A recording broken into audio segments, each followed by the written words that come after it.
Now that Valve has moved into Q3 and they are doubling the amount of Steam Decks that they're shipping, there's a lot more people that are getting their hands on them and probably trying to figure out what are some things that I should do before I actually get started and start playing games. I've got a list of things that every Steam Deck owner should probably be familiar with. Let's get started. My first recommendation is that you check out Proton GE or Proton Glorious Egg Roll. What is this? Well, it's a different version of Proton that allows you to run some games that otherwise would not run on the deck. For those of you that are unfamiliar, the Steam Deck runs Linux. Most video games for PCs are made with Windows in mind.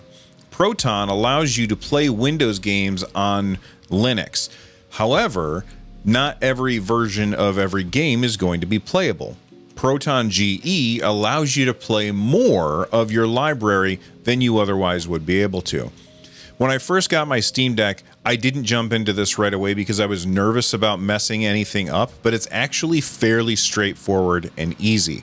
Boot into desktop mode, open the Discover Store, and look for Proton Up QT. Once you've got that installed, go ahead and run it. It's going to ask you which version of Proton GE that you want to install. I always just go with the highest one, shut it down, head back into gaming mode, and if you have a game that doesn't run with the normal Proton version, then you can go into its Properties tab and under Compatibility, force the use of a specific Steam Play compatibility tool, and then you can try Proton, Proton Experimental, or whichever version of GE Proton that you install. Hey Bill, what's that stand you've got your Steam Deck on? That's a phone stand from lamacall. They make all kinds of accessories for your gadgets. This one's got an adjustable height, so you can get it the perfect height for you. Do they have anything for cats? You know, I don't think so, but, you know, cats don't really use electronics all that much. They make stuff for electronics, so, you know, headrest mounts for iPads, laptop stands, headphone holders, gooseneck phone clamps, bike mounts, foldable phone mounts so you can bring your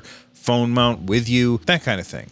They sent me this phone stand, which is really awesome because you can set it at whatever height you want. Then when I get a text message, I don't have to peer down over the phone sitting on my table. I can just turn my head, look at the phone recognizes me, unlocks, and I can read the text message without picking my hands up at all. They also sent me these cool cable management clamps.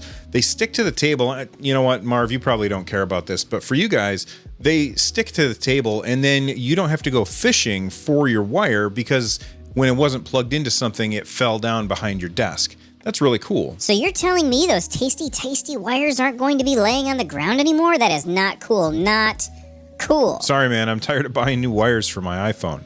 Look, if you guys want to check out lamacall and all of the stuff that they have, there's a link in the description down below. You can click that. It'll help us out. Whatever. I'm not speaking to you. Number 2, the Steam Deck has a ton of really cool input methods that are available to you.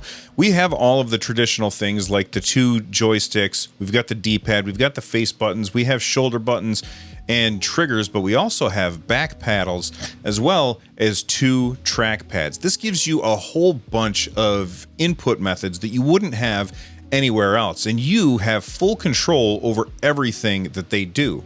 Don't be afraid to mess around with those inputs or see what other people have done. You can do stuff like extra inputs, sub inputs, and I have a series of videos right here on the channel that you can check out for extra help on that. Number 3, get familiar with the quick access menu. This is the 3 buttons on the right side of your screen. You hit those buttons, it brings up a whole bunch of things that you can change at any time. Things like your screen brightness, your microphone volume, your headset volume. You could turn on rumble and haptics if you want. All of that stuff is found there. And the most important thing that you can find here is the Performance tab. Under the Performance tab, you have the ability to fine-tune how the game is going to be played on your Steam Deck to either extend your battery life or to make the game more stable. Now, on the top of the Performance tab is the Performance Overlay settings. One thing that I like to do is turn that on so that I can see all of the data that's going on with the Steam Deck, and then I uncap the frame rate of my game. Then I go into the game settings and start turning things on or off in order to see how does that affect my frame rate. I try and get as close to 60 frames per second as I can. If I can't maintain 60 frames per second, then what I like to do is in that performance tab, I lower the refresh rate of the screen down to 40 hertz, and then I lower the frame rate cap in the quick access menu down to 40 hertz, turn off VSync in the game, and you're all set. You're gonna have a very stable, good experience, even if it's not 60 frames per second. Speaking of trying to get a smooth frame rate, one of the ways that you can do this is by lowering the resolution. The Steam Deck comes with a 1280 by 800 LCD screen.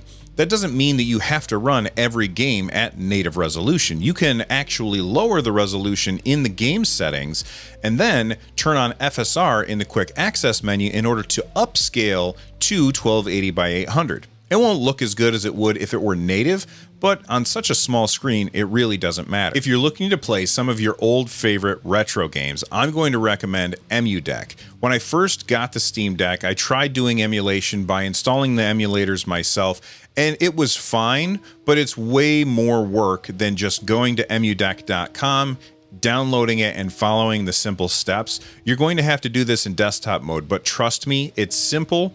And you don't have to do any super user stuff in the terminal, so you don't have to worry about it messing up your system. If you already have some games in your Steam library, but those games aren't supported by the Steam Deck and Proton GE isn't working, you can still use your Steam Deck to play those games if you stream those games from your PC to your Steam Deck using remote play. I will say, make sure that you set the resolution to display resolution and turn on hardware decoding for the best experience. If you have an NVIDIA graphics card, you can also try out something called Moonlight, which you can download as a flat pack from the Discover store in desktop mode. It works really well. Also, Valve made it super simple to go back and forth between the stable channel for the operating system or the beta channels for the operating system. So why not give beta a try? All you have to do is hit the Steam button, open settings, go down to system, and then under beta participation, select the beta channel that you want to use. Before I give you the final tip for this video, I'm going to ask you to click on that like button, subscribe,